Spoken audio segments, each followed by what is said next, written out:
looking for Curlin as usual to try to get that inside shot. They lob it into him, right side of the key. He spins, hook shot is good. All right, it's taken out by Parker. Parker throws a long one into the left side. They beat it into Silk, and it's tapped away from Silk, and we win!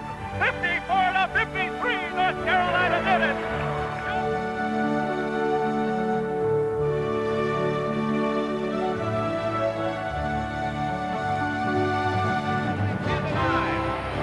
Hayes in the corner. Houston.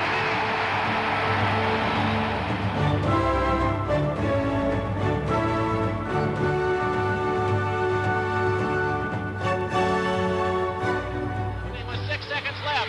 Into Walton. He can't score. Turnovich. Myers. Hume. It's all over.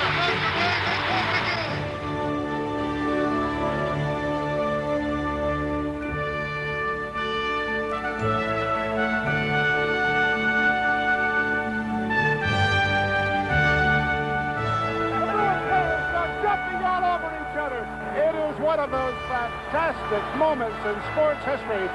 No team ever was as disciplined on the basketball court as Al McGuire's clubs at Marquette University.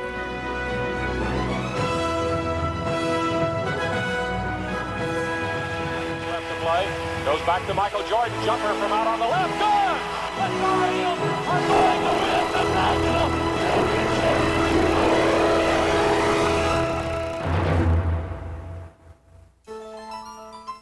On a crisp afternoon in early December of 1891, Dr. James Naismith invented basketball. There were no breakaway rims or 24-second clocks. Instead, this 30-year-old physical education teacher at the YMCA Training School in Springfield, Massachusetts, had created a simple game. He attached peach baskets to the railings of the balcony at the opposite ends of the gym. He had also scribbled down 13 rules, including 9 players to a side, baskets counted for a single point, and a jump ball after every basket.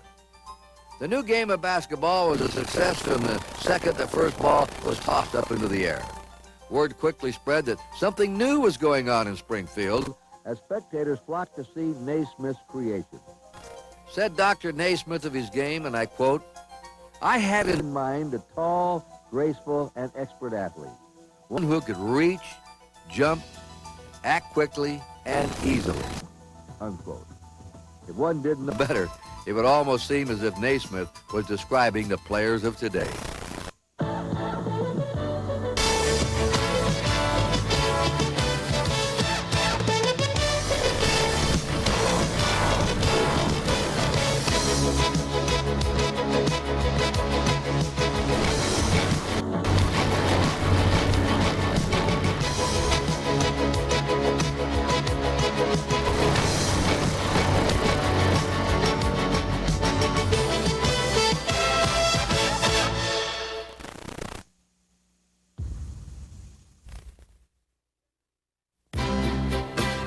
Measured in national championships, no school in the history of college basketball can approach the success of UCLA. Between 1964 and 1975, the Bruins were unstoppable, winning 335, losing 22, and bringing home an amazing 10 national titles. Behind this greatest dynasty in college basketball stood one remarkable man. His name, John Robert Wooden, the Wizard of Westwood. Coach John Wooden was so good that in my run to the Roses, in 10 years of my career, we used to fight for the second best. And the reason I like Coach Wooden is that he won 9 championships in the NCAA. That way, instead of disliking 9 guys, I only disliked 1 guy. His records will be there forever. Nobody is ever going to match him. And he was a great coach, great gentleman, and boy, what a credit he was to the game of basketball. John Wooden first grabbed the attention of the basketball world as a 3-time All-American guard at Purdue University in the early 1930s. Under the guidance of head coach Ward Piggy Lambert, the tough, aggressive Wooden was instrumental in leading the Boilermakers to the 1934 national championship. 14 years after this accomplishment, John Wooden accepted the head coaching position at UCLA and set about the task of turning Westwood into a winner.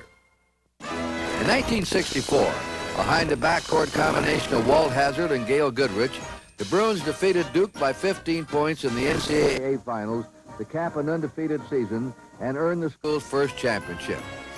With no starter taller than 6 feet 5 inches, the 64 Bruins utilized a devastating full-court press along with a dynamic team chemistry. They complemented each other very well in the different things that they could do. Goodrich is a great shooter. Hazzard's a great passer. Hazzard had to be fired up to something. I had to be at times critical of him to get mad at me. If I'd get Goodrich mad at him, he'd go in a shell. Well, you learn that about their different personalities. Erickson was a highly spirited competitor, but a great athlete. Jack Hirsch was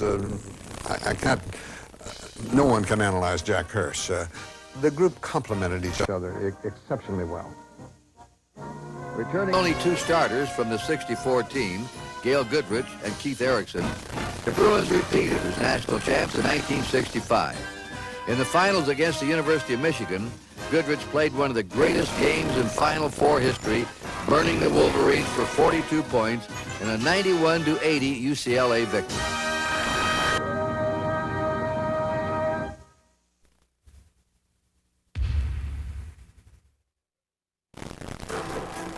In the winter of 1964, the whole country was talking about Lou Alcindor, a 7-foot-tall New York schoolboy. Alcindor, now known as Kareem Abdul-Jabbar, was such a force at Power Memorial High School that NBA coach Gene Shue said of the 17-year-old phenom, "I'll trade 2 first-round draft choices for him right now." After more than 100 college scholarship offers, Lou settled on UCLA. That fall in Westwood, Alcindor's freshman team with Lucius Allen, Lynn Shackelford, and Kenny Heights previewed the future in an intra-squad scrimmage against the varsity. We played them our first game of the year was the varsity freshman game, and they're ranked number 1 in the country, and we beat them by 15 points. And so they ended up that they were ranked number 1 in the country and number 2 on campus. People would ask about it and said, well, what do you think about the freshmen actually beating them in an inter-squad game? And I said, well, it's tremendous. It just has me looking ahead with great pleasure. It made the future look mighty bright, I'll tell you. Bright indeed. Beginning in 1966, with Alcindor in the middle, the Bruins would win 88 games and lose only 2 in the next 3 years. When the curtain finally closed on the Alcindor era, UCLA had become the first school in the history of college basketball to collect 3 consecutive national championships.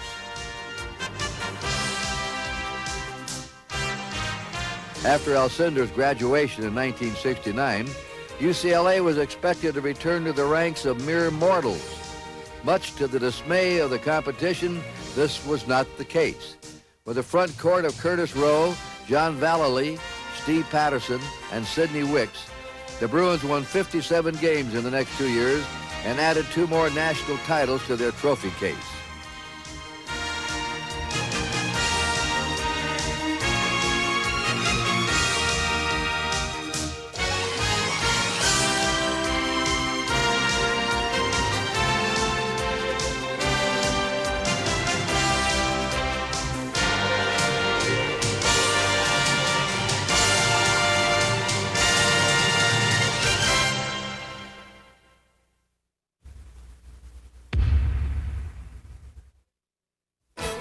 Following the graduation of Wicks in 1971, the stage became set for a new era at UCLA and a superstar center named Bill Walton. At 6 feet 11 and extremely mobile, Bill Walton was everything Coach Wooden expected in a big man. He didn't have any weaknesses as a player. He was a great all-round player, a great attitude, worked hard on the floor at all times, set a great example as far as workability. In many ways, he marched to the beat of a different drummer.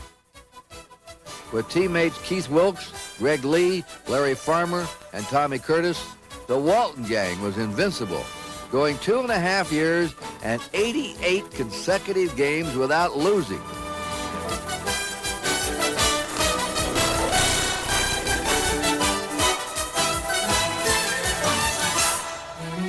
1973 NCAA final against Memphis State, Bill Walton played the greatest offensive game in Final Four history, scoring 44 points and hitting on 21 of 22 field goal attempts. Following the graduation of Wilkes and Walton, nobody expected UCLA to be national contenders in 1975. Yet, behind the leadership of David Myers and the talents of Richard Washington and Marcus Johnson, the Bruins made their 9th consecutive Final Four appearance. Before the Final Four began, John Wooden announced he would be retiring at the end of the tournament, regardless of the outcome. In order for UCLA to give their great coach one last championship, they first had to get by a tough Denny Crum-coached Louisville team. With seconds remaining in overtime, the Bruins trailed by 1. Carter against Murphy to Spillane with 8 seconds. Around to the right to Marcus. Richard Washington shoots from 8. He scores! 4 seconds, 3 seconds. Having survived the Cardinals, UCLA faced Kentucky to decide the national championship. The game was close throughout, but the Bruins started to pull away late in the second half. Finally, with less than a minute remaining, it became obvious that John Wooden, the Wizard of Westwood, would retire with one more championship ring. He throws it high in the air. The Bruins players go jumping all over each other. It is one of those fantastic moments in sports history when UCLA's John Wooden in his final coaching game at UCLA.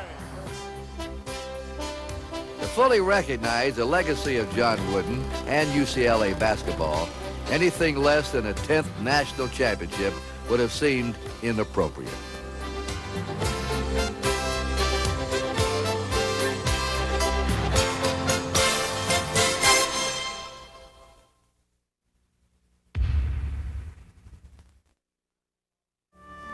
When reviewing the basketball career of Ray Meyer, it's important to mention he did not invent the sport.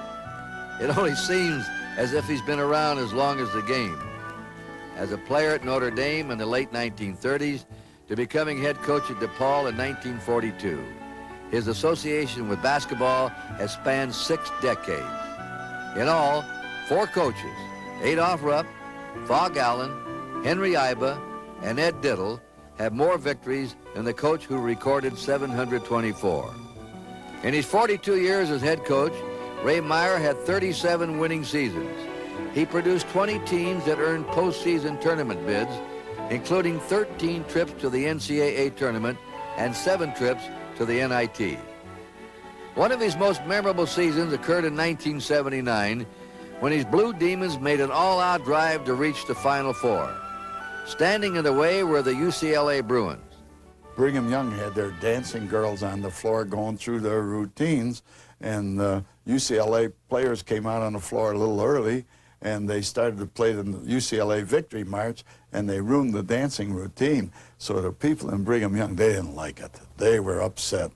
But when we came out, they cheered for us like we were men. They adopted us. After the ball game, we came back to Chicago. We had the following week to play in the Final Four.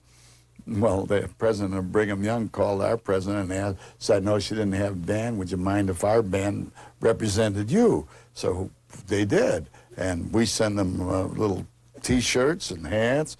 And Brigham Young band represented DePaul in Salt Lake City. That's the first time the Mormons and Catholics ever got together. Though DePaul made it to the Final Four, the Blue Demons lost to Larry Bird and Indiana State in the semifinals. However, Coach Meyer characteristically looked on the positive side.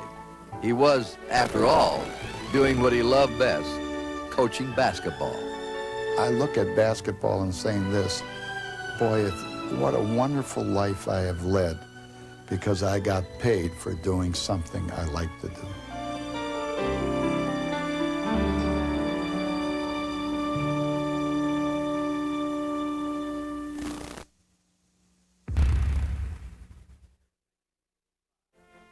The year was 1955. The team was the University of San Francisco. The players were a 6'1" guard named Casey Jones and a skinny 6'9" center named Bill Russell. The result, one of college basketball's greatest dynasties. Under the watchful eye of Coach Phil Woolpert, the Dons launched college basketball into a new age. But Russell made shot blocking an art.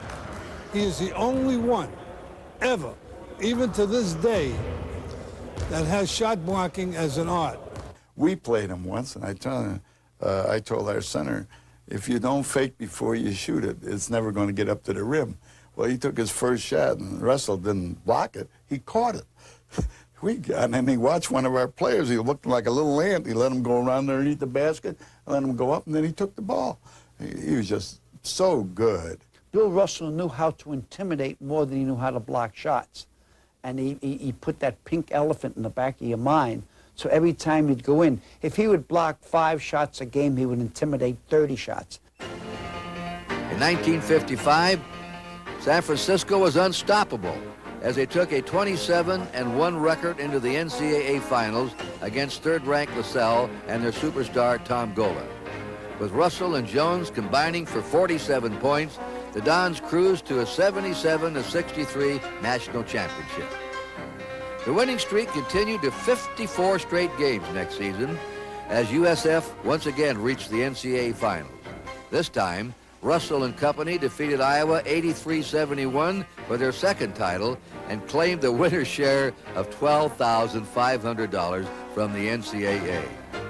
Russell, Jones, and the University of San Francisco Dons, one of college basketball's greatest dynasties.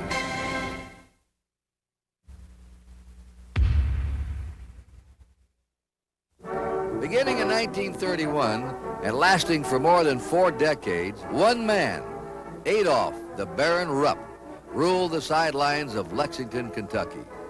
While collecting more victories than any coach in history, 874, Adolph Rupp made the University of Kentucky synonymous with college basketball success. In basketball-crazed Kentucky during the 30s and 40s, everyone followed Coach Rupp and the Wildcats on the radio. My brother and I used to sit at home and listen to the Kentucky games on radio when we were little kids. And we would play along with the Cats with a coffee can and a wadded up piece of paper and shoot back and forth into each other's can as the game progressed. Rupp's Wildcats were a disciplined, fast-breaking outfit that received plenty of national attention. In fact, all state players from across the country would travel to Lexington to try out for the team. The competition was intense, and many quality players didn't survive the cuts. Many of the players that were cut by Coach Rupp were picked up by other schools as they left the gym and courted by especially the colleges locally. But I remember many good players that did not receive scholarships that tried out here, and one in particular was Frank Selby. And Frank went to Furman and became the nation's leading scorer. From such a deep talent pool, Rupp put together college basketball's first superstar team in 1948. They were called the Fabulous Five and featured All-Americans Ralph Beard, Alex Groza, and Wallace Wah-Wah Jones. In a 3-year span, the Fabulous Five won 100 games, lost but 7, and won 2 national championships.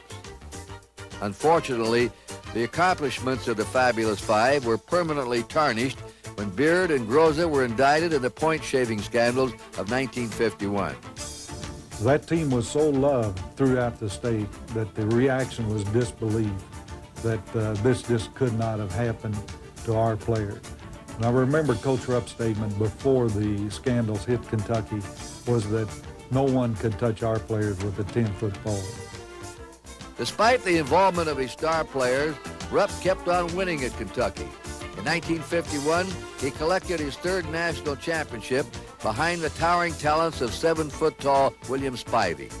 7 years later, the Baron picked up his unprecedented 4th national title when the Wildcats defeated an Elgin Baylor-led Seattle squad 84-72. In 1972, Adolph Rupp retired from coaching. After 42 seasons, the incomparable Baron's influence extended far beyond the Kentucky Bluegrass. He was known throughout the world as the greatest coach, the winningest coach in collegiate basketball. He was the king, and he was the chief, and he was the potentate, and because it wasn't the bluegrass way, he became the Baron of the bluegrass.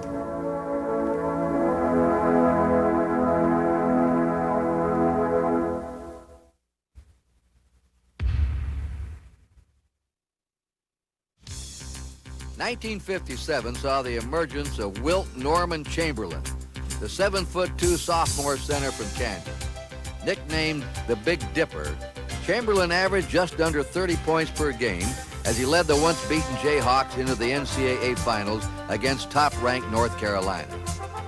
Tar Heel coach Frank McGuire had a multi-talented team with 6'5" hotshot Lenny Rosenbluth, Joe Quigg, Bob Cunningham, Pete Brennan, and Tommy Kern. The Tar Heels entered the NCAA title game with a 31-0 record. Their dream season almost came to an end in the semifinals as they survived a triple overtime marathon against Michigan State.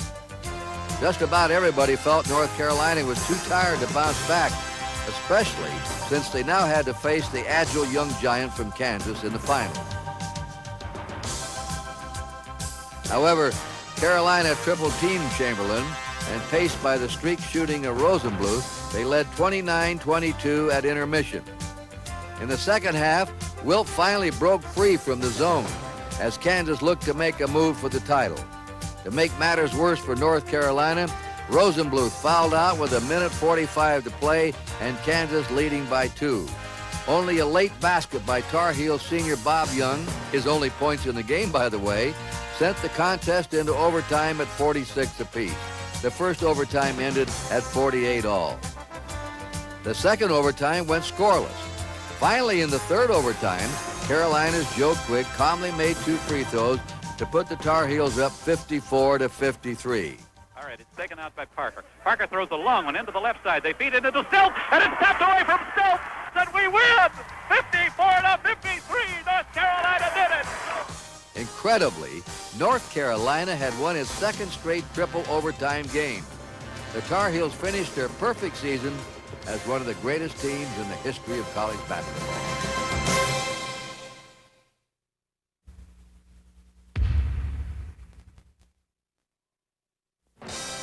They called him the Big O, and no one had ever seen a player quite like Oscar Robertson. In the late 1950s, the 6'5" Cincinnati sensation ruled the game of college basketball. Inch for inch, pound for pound, could be the best player. Every time he stepped on the court, he gave a clinic. That meant if you watched him out there, it would be like going to a basketball clinic and spending 8 hours learning how to coach and learning how to play. What looked like an accident was not an accident. Everything that Oscar Robertson did was on purpose. He's the one high school player that I thought could have immediately stepped right into the pros, skipped college, and been a star. Not just gone into the pros and been an ordinary player. He could have been, in my opinion, a star immediately. Indeed, Oscar Robertson was no ordinary player. At Cincinnati, Oscar became the first person ever to collect 3 consecutive Player of the Year awards. He concluded his brilliant career averaging more than 33 points and 15 rebounds per game. Amazingly, though, he was a better passer than scorer and rebounder. If they counted the assists as they do now, if they counted them that way in his time, they'd never break his records. The Big O led the Bearcats to consecutive Final Four appearances in 1959 and 60. Unfortunately for Oscar, he never had a chance to play for a national championship. Both years, the Bearcats were eliminated by California in the semifinals. Nonetheless, Oscar Robertson provided college basketball with a new standard of individual excellence and forever secured his place in the history of the game.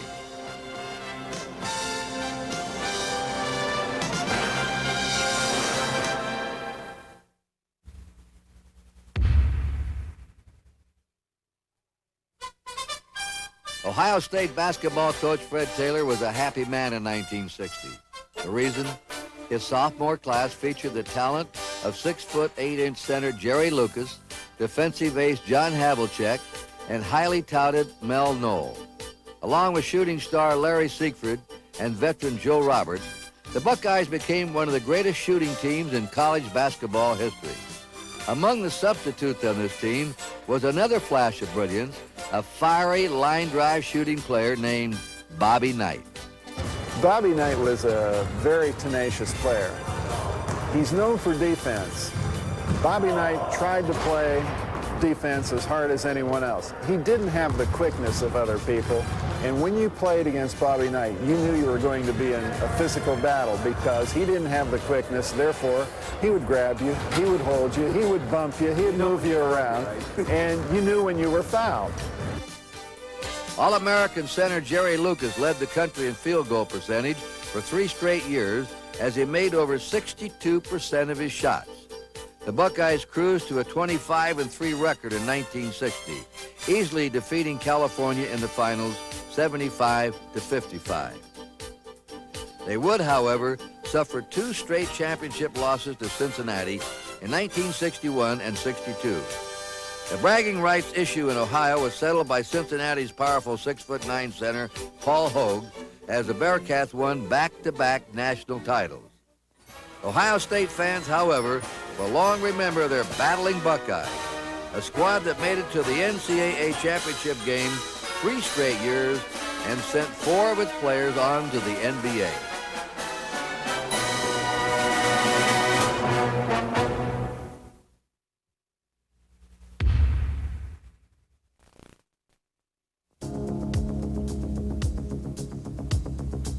They called him Pistol Pete. College basketball had never seen a scoring machine like Pete Maravich. Playing for his father, Press, at Louisiana State University from 1968 through 70, the Pistol completed his amazing career as college basketball's most prolific scorer. With his floppy socks and dazzling ball handling, Pete Maravich put pizzazz into the game of basketball.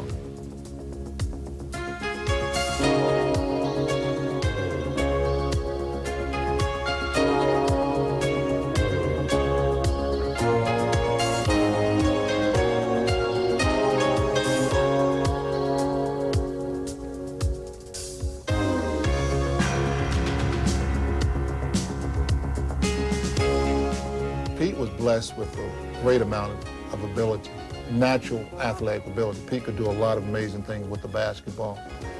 He was really a showman. I mean, Pete would go out there to, put on a show. I mean, that's what he wanted to do. That's how he looked at himself, as a showman.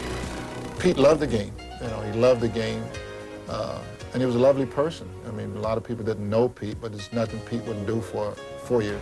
Individually, they asked him in terms of helping you any way you can, financially, in terms of basketball, clinics, or whatever necessary, he would do this. And I just thought he was a great talent. In only 3 years at LSU, he rewrote all the record books. Most points in a season, most points in a career, highest career scoring average at 44.2 points per game, and most points in a single game, 69. Whether it was from behind the back or through the legs, double pump or one-handed, the result was the same. Pistol Pete Maravich, college basketball's greatest showman.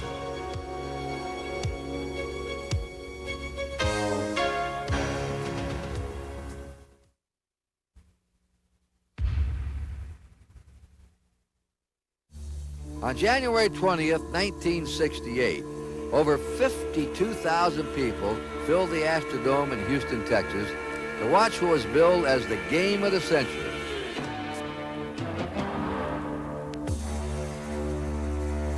Number 1 UCLA and center Lou Alcindor faced number 2 Houston and All-American Elvin Hayes. This dramatic setting was enhanced even more by the fact that the court was so far removed from the fans.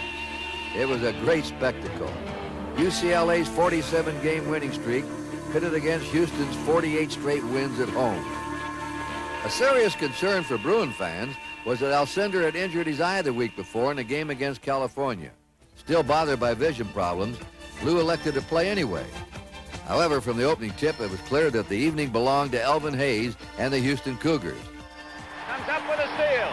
The Cougars on the attack. Chaney setting up Lee. That's Hayes, 17-footer. Houston leads 2-0. The Big E rarely missed, hitting 17 out of 29 shots from the field and finished with 39 points. Hayes in the corner. Houston leads. In the end, Hayes' 2 free throws clinched the win for Houston as the Astrodome went wild.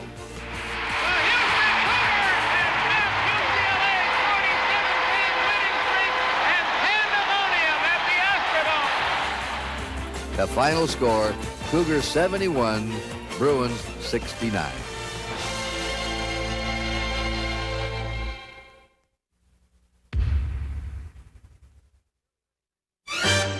In the early 1970s, the only team talented enough to end the UCLA Bruins' 7-year reign over college basketball was the 1973-74 North Carolina State Wolfpack. A unique collection of individual talents, Coach Norm Sloan's team featured 3 key players of very different style. The 74 national champions were built around the big man, 7'4" Tom Burleson. Big Tom was a dominant presence inside with his rebounding, scoring, and shot blocking.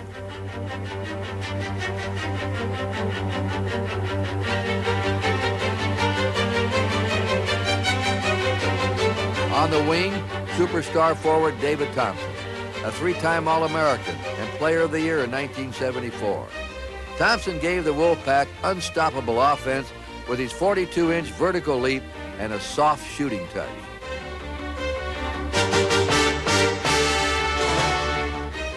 Orchestrating this high-powered offense was the diminutive Monty Tao, standing only 5 feet 6 inches tall. Tao's floor leadership, hustle, and clutch shooting made him arguably the most important member of the super team.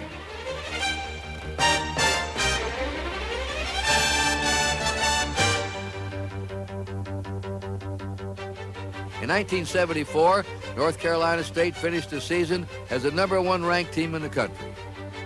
In the national semifinals, the Wolfpack faced UCLA for the 2nd time that year. The game was hotly contested throughout and went to double overtime.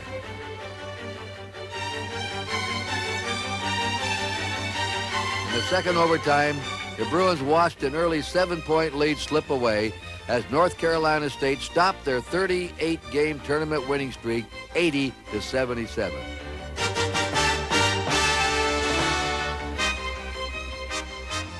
In the finals, behind David Thompson's 21 points, the Pack defeated Marquette 76-64 to earn their first national championship and secure a place as one of the greatest teams in the history of college basketball.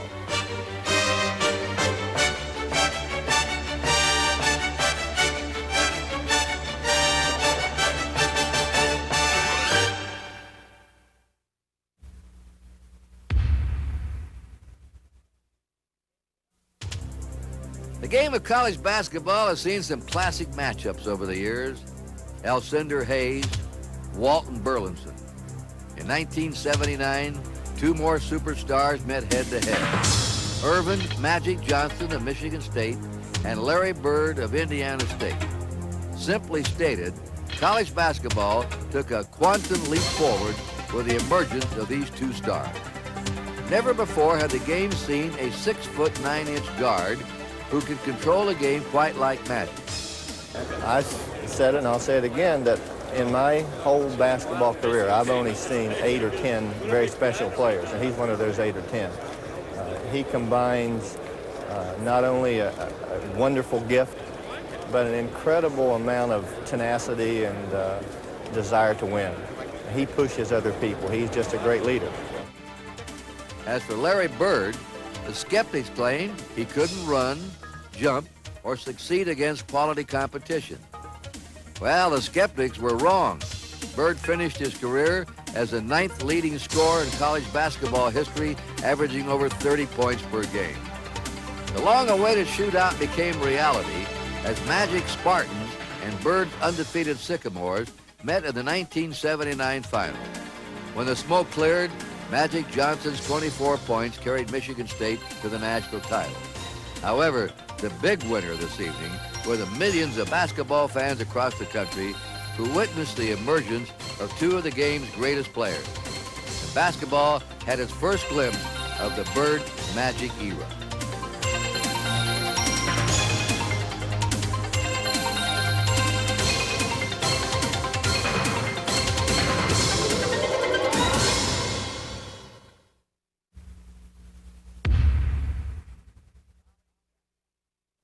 college basketball. For 100 years, it has produced many magical moments. Players who changed the game, coaches who were innovators, teams that perform miracles. Today, basketball is at the height of its popularity, with the NCAA fielding a 64-team men's tournament and the women's game reaching new levels of excellence. From Dr. Naismith's peach basket dream through a century of spectacular athletic achievement, the glory of the game continues.